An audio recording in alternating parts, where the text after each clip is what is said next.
শখগুলা পূরণ করার জন্য এই প্রবাসে আসলাম। এখন শখ বলতে আমাদের কিছুই নাই। একটা সময় যখন আমরা দেশে আসছিলাম তখন আমাদের স্বপ্ন ছিল যে কবে আমরা এই প্রবাসে আসবো, প্রবাসে এসে কিছু টাকা পয়সা কামাবো, সবার বাড়ির মতো নিজের বাড়িঘর ঠিক করব, নিজের পিতামাতাকে সুস্থ রাখবো, তাদের স্বপ্নগুলো পূরণ করব। কিন্তু এই প্রবাসে আসার পর অনেক প্রবাসী মনে করেন ভাই ভেঙে পড়ে যায় ভাই।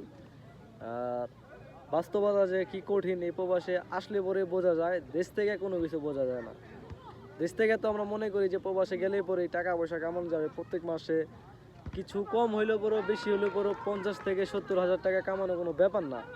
কিন্তু এই প্রবাসে আসার পর সব কিছু বোঝা যায়।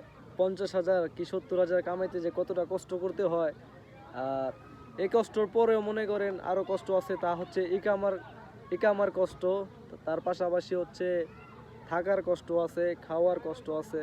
ইকামার কষ্ট আর কি ভাই, প্রায় একটা বছরে 2 থেকে 2.5 লাখ টাকা লাগে এই ইকামা বানাইতে। তার ভিতরে যদি কোনো সময় কফিল আপনাকে হরুপ মেরে দেয় বা কোনো মামলা করে দেয় আপনার নামে, তাহলে মনে করেন যে আপনার জীবনটা পুরোপুরি বরবাদ ভাই। এই প্রবাস জীবনে আপনি এই প্রবাস জীবনে কিছু করতে পারবেন না। এভাবে চলতেছে আমার জীবন ভাই। প্রায় 1 বছর আমার কমপ্লিট হয়েছে, আলহামদুলিল্লাহ। সব কিছু মিলে আমি খুশি আছি। কিন্তু আমার যে কফিল, সেই কফিল আমাকে মনে করেন কিছুদিন আগে আমাকে হরুপ মারছে। এটার জন্য আমি একটু টেনশনে আছি। কারণ বাহিরে কাজকাম করি, বাইর হইতে হয়। বাই চান্স যদি কোনো পুলিশের সাথে ঝামেলা হয় বা পুলিশ দেখে ডাক দেয়, তাহলে মনে করেন ভাই ইকামা চেক দিলে পরেই বাকিটা হচ্ছে উপর আল্লাহ জানে ভাই, বুঝছেন। এভাবে প্রবাস জীবন চলতেছে এখন, আর কিছু করারও নাই।